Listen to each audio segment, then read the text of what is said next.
Debesu valstība, tas ir noslēpums, tas, no kur mēs esam pierakstīti. Ja mēs esam pierakstīti debesu valstībā, tad mēs arī tur nokļūsim. Bet ja mēs esam pierakstīti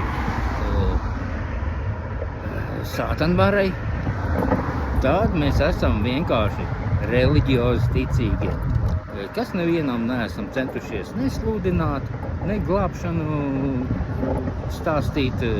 Un no to ir atkarīgi arī bija pirmajā pasaulē, jo viņi jau dzīvoja, pirmie cilvēki dzīvoja paradīzē fiziski.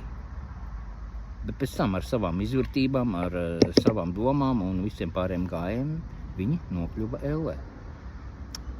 Uz zemes jau esot. Un mums ir svarīgi, pie kādas varas mēs esam pierakstīti. Ja mēs būsim pierakstīti pie Dieva varas, tad mēs tur arī nokļūsim.